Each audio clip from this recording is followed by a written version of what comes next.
അതെ, ഇത്രയൊക്കെ ആയ സ്ഥിതിക്ക് അവർ തമ്മിൽ ഇഷ്ടമാണെന്ന് എന്നോട് പറഞ്ഞു. വാർഡ് മെമ്പർ എന്ന നിലയ്ക്ക് അവരുടെ രജിസ്റ്ററിന് എനിക്ക് സാക്ഷി നിൽക്കേണ്ടി വന്നു. കാര്യങ്ങളെല്ലാം കഴിഞ്ഞു. ഇനിയിപ്പോൾ നിങ്ങൾ പ്രശ്നങ്ങളൊന്നും ഉണ്ടാക്കാതെ അവരങ്ങോട്ട് സ്വീകരിക്കുക. രണ്ട് വീട്ടുകാരോട് എനിക്കതാ പറയാം. ഇത്രേ വേണ്ടു. നമ്മുടെ വാർഡ് മെമ്പറാണ് മന്മഥൻ. ഓന്റെ അഭിപ്രായമാണ് ഇപ്പൊ പറഞ്ഞത്. എന്താ എന്റെ അഭിപ്രായം? എനിക്ക് എന്റെ കുട്ടികളെയും വേണം, എനിക്ക് നിങ്ങളെയും വേണം. നിങ്ങളെന്താന്ന് വെച്ചാ മോളെ. എന്നാലേ ഇതാണ് ഇപ്പൊ ഓളുടെ അഭിപ്രായം. എനിക്ക് വേറെ അഭിപ്രായം ഉണ്ട്. അതെന്താ വെച്ചാലേ ചെറുപ്പം മുതല് ഈ പ്രായം വരെ വളർത്തി ഉണ്ടാക്കിയത് ഞങ്ങളാ. അതിനിവിടെ ഒരു മെമ്പർമാരും ഉണ്ടായില്ല, നാട്ടുകാരും ഉണ്ടായില്ല. കാരണം മക്കളെ നോക്കേണ്ട മാതാപിതാക്കളാണല്ലോ. അപ്പൊ അത് വേണ്ടോളം ചെയ്തിട്ടുണ്ട്. ഇല്ലെങ്കിൽ അവള് പറയട്ടെ.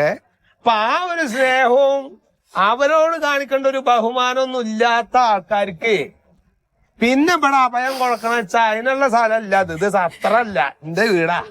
പുതിയ കുട്ടികളല്ലേ, ഓരിഷ്ടല്ലേ, അതുകൊണ്ട് നടത്തിക്കൊടുക്കോ. ചെറുപ്പത്തിൽ ഞാനും പുതിയ കുട്ടിയായിരുന്നു. എന്റെ വാപ്പാക്കും ഉമ്മാക്കും ഈ ജാതി പണിയൊന്നും ഞങ്ങള് കാട്ടിയിട്ടില്ല. മനസ്സിലായില്ലേ? ഇതെന്താ പോകണേ? എന്താ പറ്റി റോട്ടിൽ നിന്ന് പോകണേ? മാന്യ മര്യാദ കച്ചപ്പെടുന്ന ഞാൻ കെട്ടിച്ചു കൊടുക്കല്ലേ വാപ്പേ. ഞാൻ എന്റെ വാപ്പച്ചാ ഈ വേട്ടാവളി എന്റെ മോനെ എനിക്ക് കിട്ടുള്ള കേട്ടാന്. കുട്ടികളെ വളർത്തച്ച മാനായിട്ട് വളർത്തണ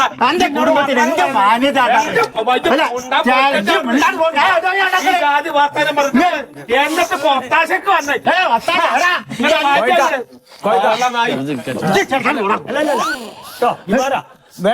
വല്ലാണ്ട് വർത്തമാനത്തിലേക്ക് പോകണ്ടെങ്കിൽ നിങ്ങളൊരു കാര്യത്തിൽ ഇങ്ങനെ കുട്ടികൾ വന്ന് നിൽക്കണം. ഈ നടു റോട്ടിലല്ലോ നിൽക്കണം.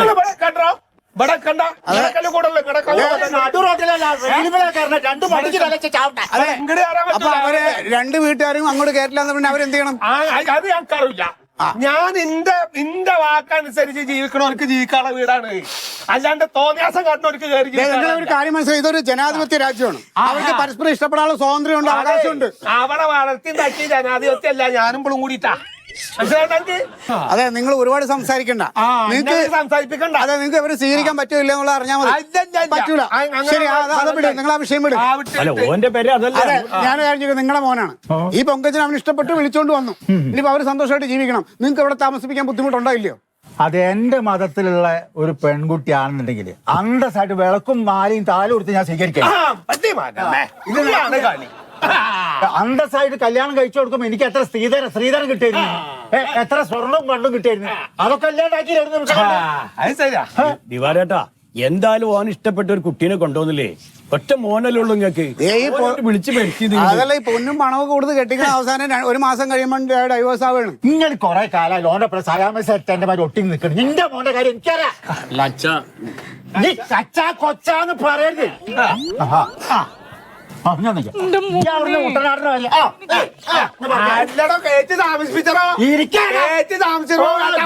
നിങ്ങൾ രണ്ടാളും സ്വീകരിച്ചില്ല എന്ന് വെച്ചിട്ട് അവര് പെരുവഴിയിലായി പോകുന്നെന്ന് ആരും വിചാരിക്കണ്ട. ഞങ്ങൾ മനുഷ്യ സ്ത്രീകൾ കുറച്ചുണ്ട്, ഞങ്ങൾക്കറിയാം എന്താ ചെയ്യേണ്ടത്.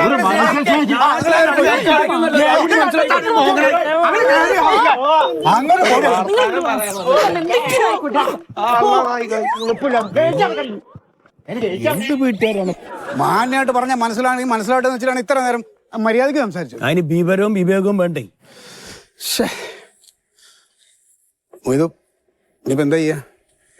തൽക്കാലം ഒരു എന്റെ പെരയിലേക്ക് വരട്ടെ. എന്റെ ചായ പോയി നടക്കല്ലേ, ഞാൻ ആ വാടക കൊടുക്കണേ, അടക്കട്ടെ. അല്ലാണ്ട് പെരുവയിൽ ഇപ്പൊ നമുക്ക് നിർത്താൻ പറ്റില്ലല്ലോ അവരെ. പേര് അങ്ങോട്ട് പോവാം. എന്താ പിന്നെ അങ്ങനെ ചെയ്യാം. വരും, ബാക്കി നമുക്ക് സമാധാനമായിട്ട് ആലോചിക്കാം. എങ്ങോട്ടാക്കി നോക്കിക്കണേ? അയാൾ ഇങ്ങോട്ട് വരുമൊന്നുമില്ല. അയാൾ പറഞ്ഞു പോരി കേട്ടില്ലേ? അങ്ങോട്ട് പോര് കാര്യ. അല്ലാണ്ട് വേറെ വഴിയുണ്ട്.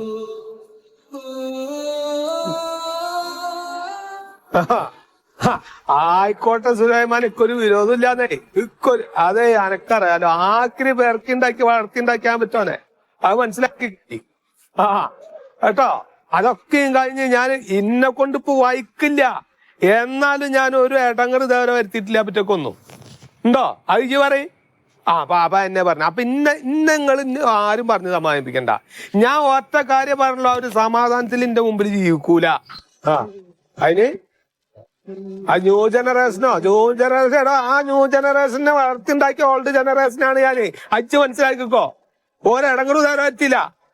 ആ ആ ആയിക്കോട്ടെ. ആ നിങ്ങളൊക്കെ കൂടെ ആയിക്കോട്ടെ. ഒരു വിരോധം ഇല്ല. നിങ്ങളൊക്കെ ഒറ്റപ്പെടുത്തിയാലോ, അല്ലെങ്കിൽ ഞാൻ ഒറ്റക്ക് തന്നെയാണ്. ആ എന്നാ ശരി, വെക്ക്. വേറെ പണിയുണ്ട് ഇവിടെ. കാക്കോട് സോഡ സർവത്ത്.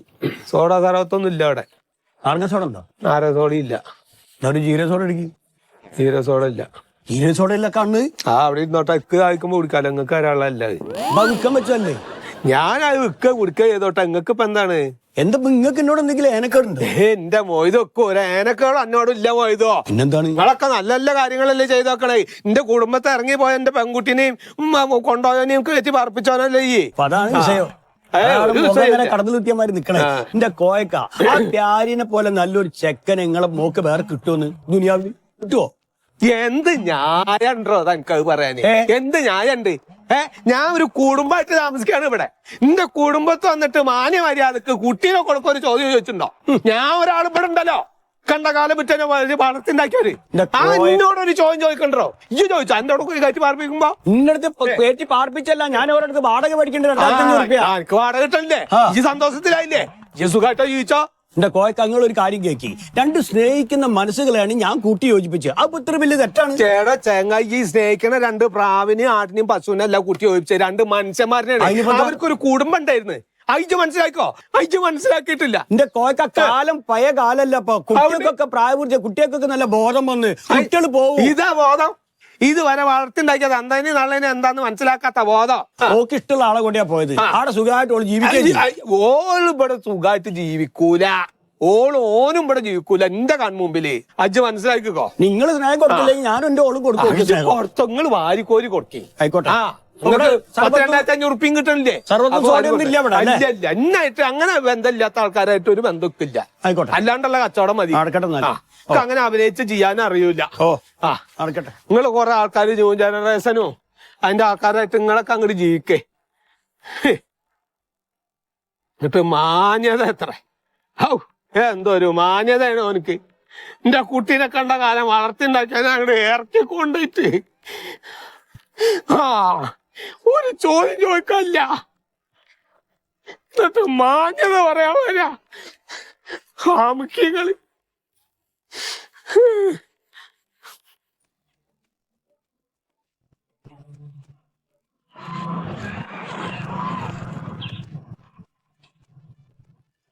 ജോസഫ് പേരന്റെ വീട് എവിടെ കേട്ടോ? ജോസ് പേരന്റെ വീട്? അതെ അതെ അതെ. ആണോ? ആ സാറേ, ആ ജോസഫിന്റെ വീടിന്റെ അവിടെ ഉണ്ട് ഞാൻ. മുന്നോട്ട് വരണോ? ഇവിടുന്ന് രണ്ടാമത്തെ ഗേറ്റ്, ജോസ് പേരന്റെ വീടിന്റെ അവിടെ നിന്ന് രണ്ടാമത്തെ ഗേറ്റ് അല്ലേ? എത്തി സാർ, എത്തി. എന്താ സുഖേട്ടാ? അതില് സുഖദേട്ടൻ ഒന്നും കഴിച്ചിട്ടില്ല, ഭയങ്കര വിശപ്പുണ്ട്. അതിലെന്തെങ്കിലും ഉണ്ടെങ്കിൽ തിന്നാൻ താടാ. ഇതിന്നാ ഇത് ആളുകൾ ഓർഡർ ചെയ്ത് കൊണ്ടുപോയി കൊടുക്കാനുള്ളതാണ്. ഞാനെങ്ങനെ സുധേരന് പറഞ്ഞത് വേണ്ട, ഒന്നും കഴിച്ചിട്ടില്ലടാ. വീട്ടിൽ പോയി കഴിക്കുന്നു. എന്റെ ഉള്ള പണികളല്ലേ. അറിഞ്ഞില്ലേ? അവള് പോയി. ആര്? എടാ മേരി ഇന്നിട്ടിട്ട് അവളുടെ വീട്ടിലേക്ക് പോയി. അയ്യോ, ഒറ്റക്ക? നീ സൂക്ഷിച്ചോ. നിന്നെ പോലെ തന്നെ വേറൊരു മതത്തിന്ന് പ്രേമിച്ച് കെട്ടിയവനാ ഞാൻ. നിനക്കറിയാലോ? അറിയാലോ? അവളുടെ വീട്ടുകാരും കേട്ടില്ല, എന്റെ വീട്ടുകാരും കേട്ടില്ല. എന്നിട്ട് അവൾക്ക് വേണ്ടിയിട്ട് ഞാൻ എന്റെ വീട്ടുകാരെ ഉപേക്ഷിച്ച് ഒരു വാടക വീട് എടുത്തിട്ട് താമസിച്ചതാ. അവൾ അവിടെ നിന്ന് ഇട്ടിട്ട് പോയി. ഞാൻ അധ്വാനിച്ച് ജീവിക്കാണ്, ഇതുപോലെ നടക്കണോണ്ടാണ് ഇട്ടിട്ട് പോണത്. അല്ലേ, ഞാൻ പൈസ വേണേ തരാം. അയ്യോ, ആകെ 40 രൂപ ടിക്കറ്റ് കൊടുത്തു. കിട്ടണ പൈസക്കൊക്കെ ലോട്ടറി എടുത്ത് കള്ളും കുടിച്ച് നടന്നോ. അണ്ട് ഭാര്യ പോയെന്നും പറഞ്ഞ് പരാതി. ചേട്ടൻ മാറിയ ഈ കളിയൊക്കെ ഒന്നും വേണ്ട. ഈ ടിക്കറ്റ് അടിച്ച് ഞാൻ കോടിപതി ആയാൽ എന്റെ ഗതി നിനക്ക് വരാണ്ടിരിക്കാൻ നീ എപ്പ വേണം എന്റെ അടുത്ത് വന്നോ. സുഖതന്നെ സഹായിക്കും. ശരി സുധേട്ടാ, പണികളല്ലേ. പൊയ്ക്കടാ. രാത്രിയും പകലും പണിയെടുത്ത് പെണ്ണിനെ നോക്ക്. അവളെന്നെ ഇട്ടിട്ട് പോവും.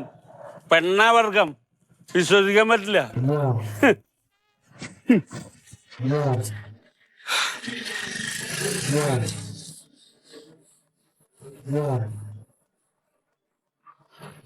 പോട്ടെ പോട്ടെ പോട്ടെ പോട്ടെ പോട്ടെ. ഹായ് ഹായ് അല്ല അതേ എന്താ ഞാൻ എന്താ പറഞ്ഞു വെച്ചിട്ടുണ്ടോ, അവിടുന്ന് ഡെലിവറി ബോയ് ആയിട്ട് പോണില്ലേ 2-3 പിള്ളേര്. ആഹാ അപ്പൊ അതില് നമ്മുടെ മുതലുണ്ട്. അല്ല പ്യാരിയേ. അപ്പൊ ഞാന് എന്താ സംഗതി വെച്ചാലേ, ഞാൻ ഒരു 2-3 സാധനങ്ങൾ ഇവിടുന്ന് ഓർഡർ ചെയ്ത് നിങ്ങളുടെ ഹോട്ടലിൽ നിന്ന്. അപ്പൊ ആ ഡെലിവറി ബോയിൽ ഒറ്റമ്പനാണല്ലോ. ഇവൻ ഇവിടെ സാധനങ്ങൾ കൊണ്ടുവന്നിട്ട് അത് 1-2 പേര് എന്നോട് പറഞ്ഞേ, നമ്മുടെ വീടാന്ന് കണ്ടപ്പോ ഇവിടെ നിന്ന് കെട്ടി തിരിഞ്ഞപ്പം തിരിച്ചുപോയി. ഇത കാര്യമൊക്കെ ഞാൻ അറിഞ്ഞു. അപ്പൊ അത് നിങ്ങൾക്കൊരു മോശമാണ്. അവിടെ ഒരു സാധനം ഓർഡർ ചെയ്താവും ഇവിടുന്ന് എത്തിക്കുന്നില്ല എന്നുള്ളതേ. അപ്പൊ ഞാനുള്ള കാര്യങ്ങളോട് നേരെ ചൊവ്വ അങ്ങോട്ട് പറഞ്ഞാണ്. അപ്പൊ ആ ജാതി ആൾക്കാരനെ നിങ്ങൾ അവിടുന്ന് സാധനങ്ങൾ കൊടുത്തയക്കണത് ഒന്ന് ശ്രദ്ധിച്ചോളിണ്ടോ. അല്ല ഞാൻ പറഞ്ഞാണ്. എന്നാ ശരി, ആയിക്കോട്ടെ അസുഖ. ശരി.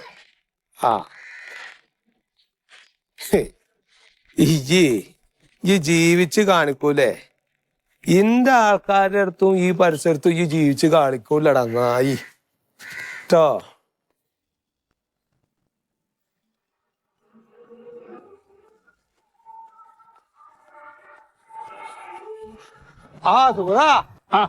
എവിടക്ക ഈ വരി കൊണ്ട് വന്നിട്ട് വരി വാഴ കോയക്ക നീ പണ്ടത്തെ പോലെ വെറുതെ ഒന്നും ഇരിക്കാൻ പറ്റില്ല. ഒരുപാട് പദ്ധതികളുണ്ട്. ആക്കെ ഉണ്ടാവണം. അന്ന് ഇനിയൊന്നും ഇരിക്കാൻ പാടില്ല. അപ്പൊ എനിക്ക് ഒരു ഭാഗ്യ സമയാണ്. അപ്പൊ അങ്ങനെ ഇനി ഒരു കാര്യം ഞാൻ പറഞ്ഞുതരാം. ഉള്ള കായൊക്കെ ഇപ്പൊ ഇതേ വരെ ഇങ്ങനെ മോന്തി നടന്നിരുന്ന മാതിരി ഉള്ളത് തീർക്കരുത്. ആൾക്കാരൊക്കെ കുറെ ഉണ്ടാവും. ഒറ്റപ്പെടുമ്പോ ഒരു മനുഷ്യൻ കൂടെ ഉണ്ടാവൂല. അല്ല അതല്ല, ഞാനിപ്പോ ഈ സന്തോഷം വന്നപ്പോഴേ അടിച്ചതാ സംഗതി. ഇപ്പൊ എനിക്ക് 5 കോടി ഉറുപ്പ്യ, 5 കോടിയല്ലേ 5 കോടി ഉറുപ്പ്യ വമ്പറടിച്ച് 5 കോടി പോവാനായിട്ട് ആരെ നിമിഷം വേണ്ട. ആ ജാതി ആൾക്കാരാണ് കൂടെ വെച്ചാല് 5 കോടി ഒന്നും കിട്ടില്ല എന്ന് പറഞ്ഞു. എന്തൊക്കെ ടാക്സ് ഒക്കെ പിടിച്ച് 3 കോടി എന്തൊക്കെ കിട്ടും. എന്നാലും ദൈവം തന്നല്ല, നമ്മള് കണക്കൊന്നും ഇക്കണ്ട കായി. അത് എവിടുന്ന് ഈ ആഴ്ചക്കാലം മുഴുവൻ അറിഞ്ഞു എനിക്ക് ലോട്ടറി അടിച്ച്. ഇതിപ്പോ അങ്ങനെ അറിയാണ്ടിരിക്ക. എനിക്ക് ലോട്ടറി അടിച്ച ഈ നാട് മുഴുവൻ. അതാണ് നമ്മുടെ നാടിന്റെ അവസ്ഥ. സുഗതം പണിയും തോരും ഇല്ലാണ്ട് വിശന്ന് പട്ടിണിയായിട്ട് പണി അന്വേഷിച്ചിട്ട് ആൾക്കാരുടെ കൈ നീട്ടിയിട്ട് നടന്ന വിഷമൊന്നും ആരും അറിഞ്ഞില്ല. ഒരു സുപ്രഭാതത്തിലൊരു ലോട്ടറി അടിച്ചപ്പോ സെക്കൻഡ് നേരം കൊണ്ട് നാട് മുഴുവൻ അതറിയൂ. അനക്കൊരു ഇടങ്ങറ് വന്ന ഒരാളും കൂടെ ഉണ്ടാവില്ല. അല്ലാത്തപ്പോ 100 റുപ്യ 5 കോടി അടിച്ച അനക്ക് ഞാൻ ഇഞ്ഞു ഇരക്ക എന്നോട്. ബാങ്ക് പോയിട്ട് നമ്മള് കാശക്കാരനാവുമ്പോ അവിടെ തരും. ഇതിപ്പോ എന്താ അറിയോ, മാഷേനെയും കൂട്ടിട്ടേ ബാങ്ക് പോവാനേ ഓട്ടോറിക്ഷ വിളിച്ച് പോണല്ലോ. ഞാനാണ് 100 റുപ്യ കൊടുത്തു പറയാലോ. ഈ 100-നുണ്ടല്ലോ. ഓക്കെ ആയിക്കോട്ടെ. എന്താ റബ്ബേ, എങ്ങനെ നടന്നിരുന്ന മനുഷ്യനാ. അതെ, നിങ്ങക്ക് എന്താ കുഴപ്പം? എടോ ഞാൻ പണിയെടുത്ത് ജീവിക്കണേ തനിക്കെന്താടോ കുഴപ്പം? ഈ കുഴപ്പം അന്വേഷിക്കാൻ വന്നേക്കപ്പ എന്നോട് സകല കുഴപ്പമുണ്ടാക്കിയത് പറഞ്ഞാലുണ്ടല്ലോ. എടോ ഞാന് തന്റെ മോളെ കൊണ്ടുവരുന്ന പൊന്നു പോലെ നോക്കട്ടെ. എന്റെ ജീവനുള്ളവരെ ഞാൻ എന്നോട് ചോദ്യം ചോദിക്കാൻ വന്നേക്കാം. ഞാൻ അവളുടെ വാപ്പയോണ്ടാണ് ഞാൻ ക്ഷമിക്കണത്. അവളെ ഞാൻ പിടിക്കാൻ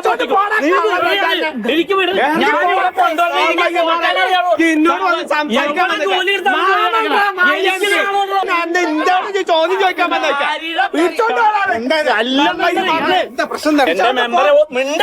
മെമ്പറെ ഒരു പ്രശ്നമില്ല. എന്നെ ഇഷ്ടപ്പെട്ടിട്ടാണ് ഇവിടെ എന്റെ കൂടെ ഇറങ്ങി പോകുന്നത്. ഞാൻ പൊന്നു പോലെ ഇവിടെ നോക്കണുണ്ട്. ഞാൻ എവിടെ ജോലിക്ക് പോയിരുന്നാലും ഇവിടെ ആളെ വിട്ട് മുടക്കൊക്കെയാണ്. ഞാൻ കള്ളനാണ്, കൊള്ളക്കാരനാണ്. ഞാൻ ജീവിച്ചു കാണിക്കും. എന്താടാ തനിക്ക് അവരവരുടെ ഇഷ്ടത്തിന് ജീവിക്കല്ലേ? എന്താ മെമ്പർ നിങ്ങൾ പറഞ്ഞേ? ഇവിടെ ഈ കുട്ടിപ്പെടുന്ന ഇറങ്ങിപ്പോയിട്ട് ഒരു വാക്ക് എന്താണ് ഇന്റെ സ്ഥിതി നിങ്ങൾ അന്വേഷിച്ചിട്ടുണ്ടോ? അത് അവര് പ്രായപൂർത്തിയായവരാണ്. അവര് പ്രായപൂർത്തിയാച്ച അവര് ജീവിച്ചോട്ടെ. എന്റെ പീടി ഉമ്മർത്തൊന്നും വേണം ഉണ്ടാക്കാൻ പറ്റൂല. നിങ്ങളെ ജോലി അവിടെ അയാളുടെ ജോലി ഞാൻ തടസ്സപ്പെടുത്താൻ അമ്മ വന്ന് ചോദിക്കട്ടെ. അത് ചോദിക്കാതെ വന്ന് അവരുടെ അടുത്ത് പോയി ചോദിക്കണം. ഫോൺ ചെയ്ത് പറഞ്ഞാൽ അവര് പുതിയ പിള്ളേരാണ്. അവര് പരസ്പരം സ്നേഹിച്ച് ഇഷ്ടപ്പെട്ട് കല്യാണം കഴിച്ച് അവര് ജീവിക്കുന്നുണ്ട്. ഇനി നിങ്ങൾ അവരെ ഉപദ്രവിക്കരുത്, ഞങ്ങൾ ഇടപെടേണ്ടി വരും. അന്ന് ഒരു കാര്യം പറഞ്ഞുതരാ, ഞാൻ പുതിയതല്ല, ഞാൻ പഴയ മനുഷ്യനായിക്കോട്ടെ. ഇന്റെ ജീവിതം എങ്ങനെ വേണ്ടത് ഇക്കറിയാം.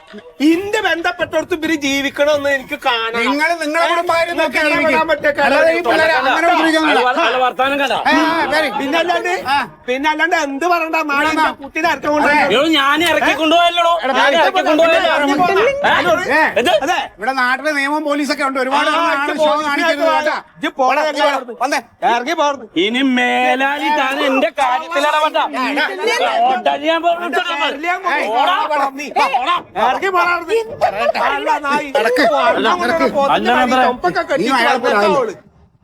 പോയിക്ക കള്ള നായിക്കളെ വിവരവും ഇല്ല, കഷ്ടപ്പെട്ട് വളർത്തി എന്നെ പറ്റിച്ച് ചോദിക്കണ് പോൻ. അത് വേറെ ഒരു മെമ്പറും എവിടുത്തെ ഈ നായി മെമ്പർ വന്ന് അന്നെ ഞങ്ങളെ ജയിപ്പിച്ച നായി ഈ ചോദിക്കാൻ വന്നേക്ക എന്നോട്. ഇത് പറഞ്ഞില്ല, അവർക്ക് വിവരവും വിദ്യാഭ്യാസം ഇല്ലാത്തതിന്റെ കുറവാണ്. അല്ല, ഇതിപ്പോ ആരും ഒരു പ്രശ്നത്തിന് അങ്ങോട്ട് പോണതല്ല, ഓരാണ് ഓരോ പ്രശ്നങ്ങളായിട്ട് ഇങ്ങനെ ഉണ്ടാക്കണത്. ജീവിക്കാൻ സമ്മതിക്കണല്ലോ കേട്ടാ, ജീവിക്കാൻ. ഞാനൊരു കാര്യം പറയാം, നമ്മൾ ഈ രണ്ട് കൈകൊട്ടിയാലേ ശബ്ദം കേൾക്കുള്ളൂ ഇല്ല. അപ്പൊ അതുകൊണ്ട് നമ്മളൊന്ന് ഒതുങ്ങുക. മൺമേട്ടങ്ങൾ എന്താ പറയണത്? മൂപ്പര് അച്ഛന്റെ ഭാഗത്തുനിന്നും ഇങ്ങനത്തെ ഓരോ പ്രശ്നങ്ങളാണ്. ആ ടെക്സ്റ്റൈൽസിൽ ഞാൻ പണിക്ക് പോയി തുടങ്ങിയതാണ്, അവിടെ വന്ന് ആ പണി മുടക്കി. ഇതൊക്കെ ഒരു വിവരമില്ല. ഈ നാട്ടിൽ നടക്കണ ഈ ദുരന്തങ്ങളെങ്കിലും കണ്ട് മനസ്സിലാക്കിക്കൂടെ? ജാതിയും മതമൊന്നും പറഞ്ഞിട്ട് തമ്മി തല്ലാനായിട്ട്. എന്നെ വിശ്വസിച്ച് ഇവള് കൂടെ ഇറങ്ങിപ്പോ നല്ല രണ്ടിനെ തല്ലിക്കൊല്ല ജയിലിൽ പോയെന്നെ ഞാൻ. നീ ആവശ്യമില്ലാത്ത മണ്ടത്തരങ്ങൾ കാണിക്കല്ലേ. നമ്മൾ അവരെ പോലെ ആയാൽ പിന്നെ എന്താ വ്യത്യാസം? ശരി, ഈ മിശ്ര വിവാഹക്കാർക്ക് ഇങ്ങനെയുള്ള പ്രശ്നങ്ങൾ ഉണ്ടാവുന്നുള്ളത് കൊണ്ട് തന്നെ നമ്മുടെ സാമൂഹ്യ നീതി വകുപ്പ് ഒരു പദ്ധതി വെച്ചിട്ടുണ്ട്, ഒരു സാമ്പത്തിക സഹായം. ഈ കല്യാണം കഴിഞ്ഞ് എഴുത്തിയാടി ഓടുമ്പം രണ്ട് വീട്ടിൽ നിന്ന് ഇങ്ങനെയൊക്കെ പ്രശ്നങ്ങൾ ഉണ്ടാവുമല്ലോ. അപ്പോൾ പിടിച്ചു വെക്കാൻ വേണ്ടിയിട്ട് ഒരു ധനസഹായ പദ്ധതി വെച്ചിട്ടുണ്ട്. ഞങ്ങൾക്ക് കിട്ടും അത് കിട്ടും. നിങ്ങളൊരു കാര്യം ചെയ്യണം, നീ അതിന് എത്രയും പെട്ടെന്ന് തന്നെ അപേക്ഷ കൊടുക്കുക. എന്നാ അപേക്ഷിക്കുക? കൊടുക്കല്ലോ. അത് കൊടുക്കുക, വൈകിട്ട്. നാളൊന്ന് എന്റെ കൂടെ വരുമോ അതിന്? അയ്യോ, ഞാനേ ഇന്ന് വൈകിട്ട് തിരുവനന്തപുരത്തിന് പോവാ. ഞങ്ങളുടെ പാർട്ടിയുടെ സംസ്ഥാന സമ്മേളനമാണ്. പിന്നെ ഒരു 4 ദിവസം കഴിഞ്ഞ് ഞാൻ തിരിച്ചു വരുള്ളൂ. നീ അതുവരെ കാക്കാൻ നിൽക്കണ്ട. നീ നാളെ തന്നെ പോയിട്ട് ആരെങ്കിലും കൂട്ടിയിട്ട് പോയി അപേക്ഷ കൊടുക്കുക കേട്ടോ. എന്നിട്ട് എന്തെങ്കിലും ആവശ്യമുണ്ടോ എന്നെ വിളിക്കും, ഞാൻ വേണ്ട ചെയ്തു. തനിക്കെന്താ പ്രാന്താണ്? തന്തനെ തല്ലി എന്നുള്ള പേര് എനിക്ക് വരുത്തരുത്. 5 പൈസ കൊണ്ടില്ല ഈ തന്തനെ കൊല്ലാൻ വേണ ഉളുപ്പില്ലാത്ത നായ. ഒന്ന് നിർത്തണോ? ഒരു കാര്യം ഞാൻ പറയാം, അവന്റെ സ്വഭാവം വെച്ചിട്ട് തന്തനെ തല്ലുകയല്ല, തന്തനെ കൊല്ലും. അത് ഞാൻ പറഞ്ഞേക്കാം. എനിക്ക് അതിന് കൊല്ലേണ്ട കാര്യമില്ല. അവൻ അന്തസ്സായിട്ട് ജീവിക്കലടോ. തന്റെ മോൻ തന്നെയാണോ? പിന്നെ എന്താ അവൻ അന്തസ്സായിട്ട് ജീവിക്കട്ടെ. പിന്നെ എന്തിനാ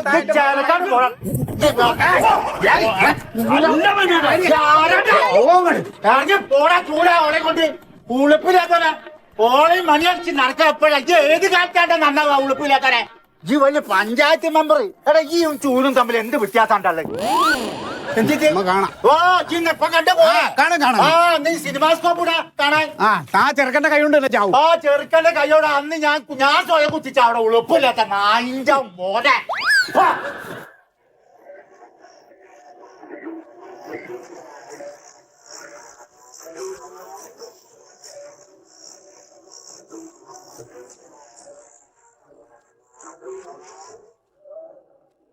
എന്താ ആലോചിക്കണ? ഒന്നുമില്ല.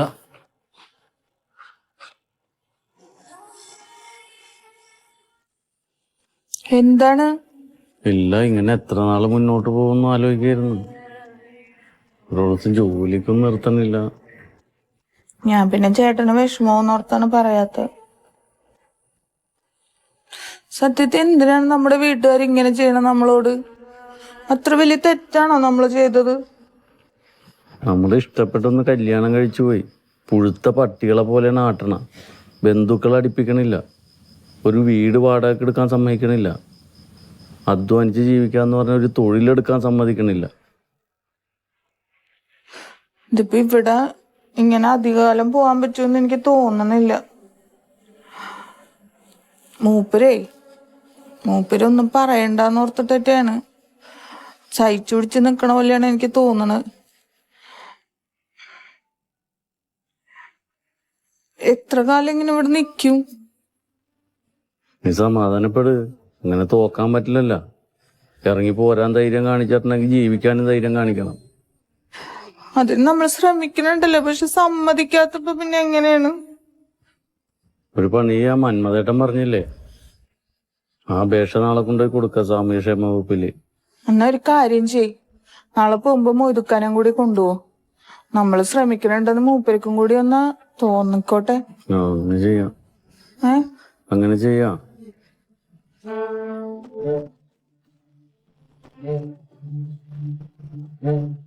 ആ എന്തായിരുന്നു? ഞാൻ ജയിലിൽ വരുന്ന അല്ല, ജയിലിൽ നിന്ന് വീട്ടിലേക്കല്ലേ പോണ്ടേ? ഇവിടെ വരുന്നേ ഇവിടുന്ന് ഒരു 10,000 റുപ്യ കിട്ടാൻ. ജയിലിൽ പോയെന്റെയാ?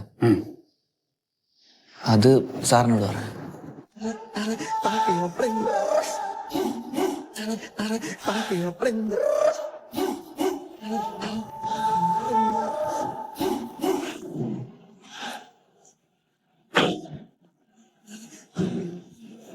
എന്താണ്?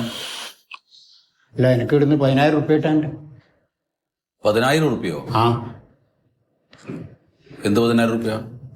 ജയിലിൽ കിടന്നതിന് 10,000 റുപ്യ കിട്ടണം. എനിക്ക് തരണം അത്. നിങ്ങൾ ജയിലിൽ കിടന്നിട്ടുണ്ടോ? ആ. ഓ അത് ശരി. 10,000 റുപ്യ നിങ്ങൾ എന്താ ഉദ്ദേശിച്ചത്? 10,000 റുപ്യ ജയിലിൽ കിടന്ന ആൾക്ക് കിട്ടുന്നുണ്ട് ഗവൺമെന്റ്. ആ അത് ശരി. ജയിൽ ശിക്ഷ കഴിഞ്ഞ് വരുന്ന ആളുകൾക്ക് കൊടുക്കുന്ന ധനസഹായമാണ് പറയുന്നത് നിങ്ങൾ? അതെ. ആ, അപ്പോ എത്ര വർഷം നിങ്ങൾ അവിടെ ജയിലിൽ കിടന്ന്? ഞാൻ 3 വർഷം. 3 വർഷം? ഓ അയ്യോ, അപ്പൊ കിട്ടില്ലല്ലോ. 5 വർഷമെങ്കിലും ജയിലിൽ കിടക്കണം. അങ്ങനെയുള്ള ആൾക്കാർക്കാണ് ഇത് കൊടുക്കുക. അയ്യ, ആ കാലിനടിച്ച തലക്കടിച്ചാൽ മതിയായിരുന്നു.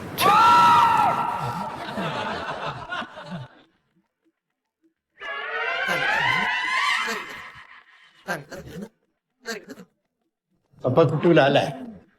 ഇല്ല, അത് കിട്ടൂല. അപ്പൊ വേറൊരു കാര്യമുണ്ട്. ആ, എനിക്കൊരു 3 വർഷത്തെ തടവ് കൂടി വരാനുണ്ട്. 3 വർഷത്തെ തടവ് കൂടി വരാൻ ശിക്ഷ. 3 വർഷം അപ്പൊ ശിക്ഷിച്ചോ? ആ ഇല്ല, ശിക്ഷിച്ചില്ല, ശിക്ഷിക്കും. ശിക്ഷിക്കും. അപ്പൊ അത് വരട്ടെ, വരുമ്പോ നോക്കാം. കൂട്ടിത്തരാനാവില്ലേ? അയ്യോ, കൂട്ടിത്തരാൻ പറ്റില്ലേ. അതെ. അല്ല, ശിക്ഷ വന്നിട്ടില്ലല്ലോ. ആദ്യം ശിക്ഷ വരട്ടെ, എന്നിട്ട് ആ ശിക്ഷ നിങ്ങൾ അനുഭവിച്ച് കഴിഞ്ഞിട്ട് വരണം. അപ്പോഴല്ലേ നമുക്ക് തരാൻ പറ്റുള്ളൂ.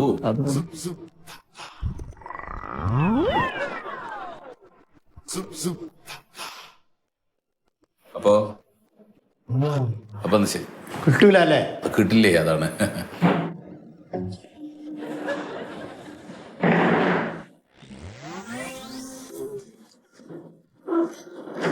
കുഴപ്പമില്ല കുഴപ്പമില്ല കുഴപ്പമില്ല.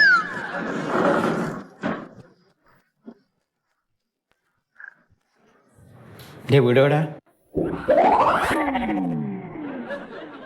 ചോദിച്ചോട്ടില്ലേ വീടെടാ?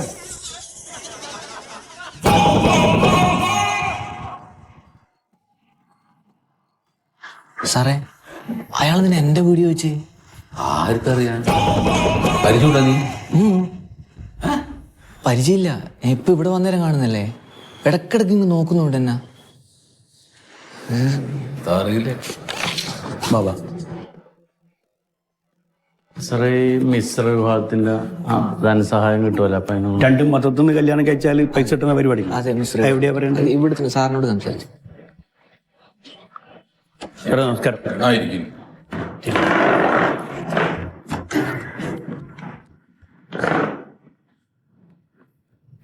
എന്താ സാറേ, ഞമ്മടെ പേര് മൊയ്തു. മൊയ്തു എന്നാണ് എന്റെ പേര്. ഓ പറഞ്ഞോ. ഇത് പ്യാരിജാതൻ ദിവാകരൻ, എന്റെ ചങ്ങായി ദിവാകരന്റെ മോനാ. അപ്പൊ ഇവൻ ഇപ്പൊ ഒരു പെൺകുട്ടീനെ കല്യാണം കഴിച്ചല്ല, ഒരിഷ്ടത്തിലേ. അപ്പൊ അത് കോയാന്ന് പറഞ്ഞ ഒരാളെ മോളാ, സൂറ. ഓളെയാണ് ഇപ്പൊ കല്യാണം കഴിച്ചിരിക്കണത്. അപ്പൊ കല്യാണം കഴിച്ചപ്പോ രണ്ടാളും ഇപ്പൊ എന്റെ പേരയിലാണ് താമസിക്കണത്. വേറെ ആരും സ്ഥലം കൊടുത്തില്ല. അപ്പൊ ഞാൻ എന്റെ പേരയിൽ ചെറിയൊരു ചായ്പുണ്ട്, അത് വാടക കൊടുത്തിട്ട് ഇപ്പൊ അവിടെയാണ് നിക്കണത് ഇപ്പൊ അവര്. അപ്പൊ അത് ബാക്കി പറഞ്ഞു. സാറേ, ഈ മിശ്ര വിവാഹിതരായവർക്ക് സർക്കാരിൽ നിന്നൊരു ധനസഹായം കിട്ടുമെന്ന് രാഷ്ട്രീയത്തിലൊക്കെ നടക്കണ മന്മതേട്ടൻ പറഞ്ഞേ. ഇപ്പൊ എന്റെ വീട്ടിലും സ്വീകരിക്കണില്ല, അവളുടെ വീട്ടിലും ഞങ്ങളെ കയറ്റണില്ല. അപ്പൊ ആ ഒരു ധനസഹായം ഒന്ന് കിട്ടിയ എന്തെങ്കിലും ഒരു കാര്യം സ്വന്തമായിട്ട് ചെയ്ത് അന്തസ്സായിട്ട് ജീവിക്കാലാന്ന് കരുതിയിട്ടാണ്. ഈ മിശ്ര വിവാഹിതരായിട്ടുള്ള ആളുകളെയൊക്കെ പ്രോത്സാഹിപ്പിക്കുന്നതിന്റെ ഭാഗമായിട്ട് സർക്കാരിൽ നിന്ന് നമുക്ക് ധനസഹായം കിട്ടുന്നുണ്ട്. പക്ഷെ അത് പെട്ടെന്ന് കിട്ടില്ല, കുറച്ച് സമയം എടുക്കും. 1 മാസം എടുത്താലും കുഴപ്പമില്ല. 1 മാസമല്ല, കുറച്ച് സമയം എടുക്കും. അതാണ്. അപ്പൊ എന്തായാലും അപേക്ഷ നിങ്ങൾ കൊടുക്ക്. ഇതിപ്പോ എന്താ സാർ, ഇവര് ജീവിക്കാൻ മാർഗമില്ല.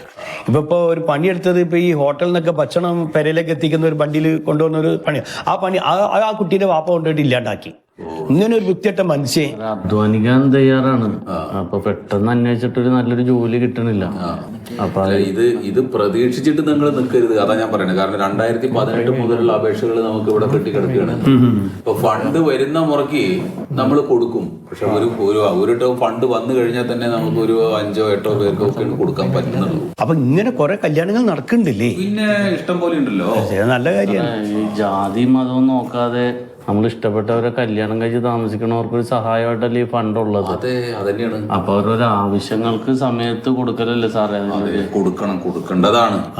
അല്ല, നിങ്ങളൊന്ന് മനസ്സുവെച്ചാൽ നടക്കും. നമുക്ക് അതിൽ എതിരഭിപ്രായമൊന്നും ഇല്ലേ. പക്ഷെ എന്തായാലും നമുക്ക് ആദ്യം ആപ്ലിക്കേഷൻ പോട്ടെ കേട്ടാ.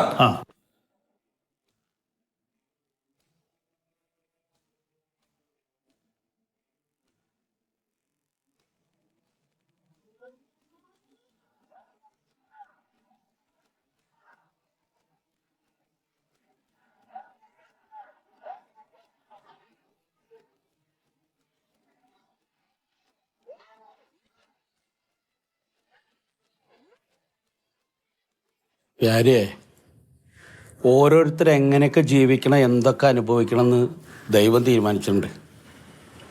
2 കൊല്ലം മുമ്പ് ഈ സുഗതന വല്ല വിലയുണ്ടായിരുന്ന? എന്നെ കാണുമ്പോൾ നീ വരെ ഒഴിഞ്ഞു കിടക്കില്ലായിരുന്നു? ക്വാർട്ടർ മേടിക്കാൻ പൈസ വയ്ക്കുമോ, ലോട്ടറി ടിക്കറ്റ് മേടിക്കാൻ പൈസ വയ്ക്കുമോ വെച്ചിട്ട്. ഇന്നിപ്പോൾ ഞാൻ ആ ലോട്ടറി ടിക്കറ്റ് അടിച്ച് കോടികളുടെ മുതലാളിയായപ്പോൾ എന്നെ എല്ലാവർക്കും വേണം. എന്നെ അങ്ങനെ കരുതല്ലേ സൂതട്ടേന? അല്ല, ഞാൻ നിന്നെ പറഞ്ഞല്ല. പെട്ടെന്നൊരു പുത്തമ്പണക്കാരനായ എൻ്റെ അഹങ്കാരം പറയല്ല ഞാൻ എൻ്റെ അനുഭവം പറയാണ്. എന്നെപ്പോലെ ഞാനും വേറൊരു മതത്തിൽ നിന്ന് പ്രേമിച്ച് കല്യാണം കഴിച്ചാ. മതവും കുടുംബമതത്വമൊക്കെ പറഞ്ഞിട്ട് എൻ്റെ വീട്ടുകാരനെ പുറത്താക്കി, മേരിയുടെ വീട്ടുകാരനെ പുറത്താക്കി. എന്നിട്ട് മേരി കാണിച്ചതോ നോക്കാൻ കഴിവില്ലാത്തവണാണെന്നും പറഞ്ഞ് അവളും എന്നെ പോയി. ദൈവം എന്ന് പറയുന്ന ഒരു മുള്ളുണ്ട്. ഇപ്പൊ ലോട്ടറി അടിച്ച് ഞാൻ കോടീശ്വരനായപ്പോ എൻ്റെ വീട്ടുകാർക്ക് മതം പ്രശ്നമല്ല, അവളുടെ വീട്ടുകാർക്ക് മതം പ്രശ്നമല്ല, അവൾക്കും പ്രശ്നമല്ല. ഇപ്പൊ എല്ലാവരും ഉണ്ട് ഇവിടെ. അതുകൊണ്ട് ഞാൻ പറയണത് എന്താന്ന് വെച്ചാൽ, സ്വന്തമായി അധ്വാനിച്ച് കുറച്ച് കാശുണ്ടാക്കാൻ ശ്രമിക്കുക. അപ്പൊ ഇവരുടെ ഈ മതത്തിന്റെ മഞ്ഞളിപ്പൊക്കെ ഉണ്ടല്ലോ, അതാണ് മാറി കിട്ടും. അല്ല സൂതട്ട, ഞാൻ ശ്രമിക്കാഞ്ഞിട്ടല്ല. ഞാൻ എൻ്റെ പരിചയത്തിലും എൻ്റെ കഴിവ് വെച്ചിട്ട് പല ജോലിയും ഞാൻ നോക്കി. പക്ഷെ അവിടെയൊക്കെ അവളുടെ വാപ്പ വിളിച്ച് മുടക്കിയാണ്. ഞാൻ കള്ളനാണ്, കൊള്ളരാത്തവനാണെന്നൊക്കെ പറഞ്ഞിട്ട്. അല്ല, ഞാൻ ജോലി ചെയ്യാൻ തയ്യാറാണ് സൂതട്ടെ. എവിടെയെങ്കിലും ജോലി ചെയ്യാൻ തയ്യാറാണെന്ന് പറഞ്ഞപ്പോൾ ജോലി എടുത്തു തരാൻ എൻ്റെ വേണ്ടേ? 2 വർഷമായിട്ടുള്ളൂ ഞാൻ ഈ ബിസിനസ്സൊക്കെ തുടങ്ങിയിട്ട്. അതിനിടയ്ക്ക് ഞാൻ ഫിനാൻസ് കട തുടങ്ങി. പലിശയ്ക്ക് പണം കൊടുക്കലേ, അറിയില്ലേ? അതിന് വിശ്വസ്തരായ 2 പേരാണ് എൻ്റെ കൂടെ. ഇനിയിപ്പോൾ വല്ല പണവും പലിശയ്ക്കാന്ന് സഹായിക്കാന്ന് വെച്ചാൽ അതും പറ്റില്ലല്ലോ. നീ എങ്ങനെ തിരിച്ചടയ്ക്കും? നിനക്ക് എന്ത് വരുമാനമുള്ളത്? പൈസ ഒന്നും വേണ്ട സൂതട്ട. എനിക്ക് എന്തെങ്കിലും ഒരു ചെറിയ ജോലി ഇവിടെ ഡ്രൈവറായിട്ട് അല്ലെങ്കിൽ ഡ്രൈവർ ഇതിപ്പോ കഴിഞ്ഞ മാസമാണ് ഡ്രൈവറെ വെച്ചതെന്ന്. പിന്നെ ഞാൻ ഓരോ സ്ഥാപനങ്ങളും തുടങ്ങുമ്പോൾ അതായിട്ട് ബന്ധപ്പെട്ടവരായിട്ട് ഡിസ്കസ് ചെയ്ത് അവരേനും കൂടി കൂട്ടിയിട്ടല്ലേ ചെയ്യണത്. അല്ല സൂതട്ടന് ഇപ്പൊ സിനിമാ തിയേറ്റർ വാങ്ങിയല്ലോ, അവിടെ ടിക്കറ്റ് കീറാൻ എന്തെങ്കിലും ഒരു അതൊക്കെ ഇപ്പൊ അതിനൊക്കെ അവിടെ ആളായിട്ടുണ്ട്. അത് ഞാൻ ആ മത്തായി ആയിട്ട് ഷെയർ, അതായത് മേരി അറിയില്ല എൻ്റെ ഭാര്യ, അവളുടെ കുടുംബക്കാർക്ക് മുഖർത്തിക്കായിരുന്നില്ല, അപ്പൊ പിന്നാലെ വന്നല്ലോ. അപ്പൊ അത് അവരായിട്ട് അവരും കൂടി ആയിട്ട് ജീവിച്ചു പോക്കോട്ടെ വെച്ചിട്ട് കൂട്ടിയിട്ട് അവരായിട്ടാണ് അപ്പൊ ആ തിയേറ്ററിന്റെ ഇടപെടൽ. അപ്പൊ അതിൽ ഇടപെടുത്താൻ പറ്റില്ല. പിന്നെ ഇപ്പൊ നീ കഴിഞ്ഞ ആഴ്ച വന്നിരുന്നെങ്കിൽ ഇവിടുത്തെ ഒരു കാര്യസ്ഥന്റെ പണി തന്നായിരുന്നു. ഈ തോട്ടമൊക്കെ നേരാക്കുക, പിന്നെ നമുക്ക് വീട്ടിലേക്ക് വേണ്ട സാധനങ്ങളൊക്കെ മേടിക്കുക. അപ്പൊ അതിന് ഒരു അണ്ണാച്ചീനെ വെച്ചേ. ഇനി വല്ല ഒഴിവുണ്ടെങ്കിൽ അതെ നമുക്ക് പിന്നെ എപ്പോഴും കാണാം. ഇവിടെ പറഞ്ഞ പിന്നെ അതായത് ഈ ശരീരത്തിൽ പഞ്ഞൊക്കെ ഉള്ള ഒരു നായ, അകത്ത് കൂടെ ഒക്കെ വളർത്താൻ പറ്റിയത് വേണം. എനിക്ക് അതിന്റെ പേരൊന്നും അറിയില്ല, അങ്ങനെ ഒരു ഒരെണ്ണം മതി.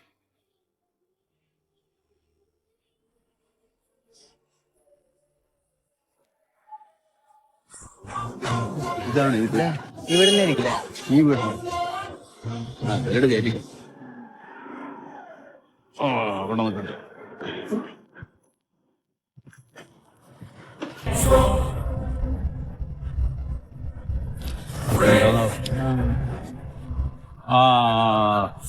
സാറേ എന്നെ മനസ്സിലായോ സാറേ? ഞാൻ മിശ്ര വിവാഹത്തിന്റെ ധനസഹായത്തിന് ഒരു അപേക്ഷ തന്നിരുന്നു. മൊയ്തൂക്കാടെ കൂടെ വന്നിട്ട്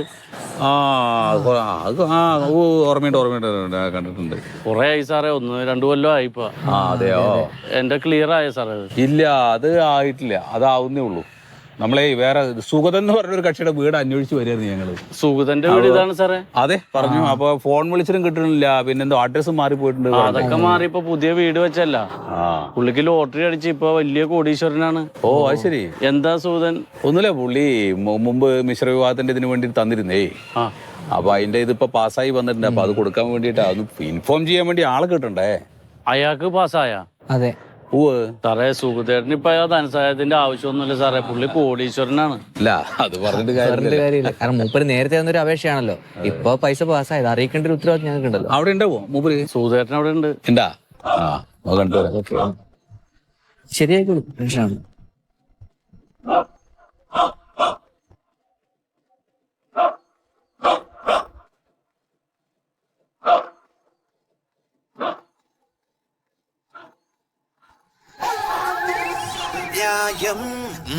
മായം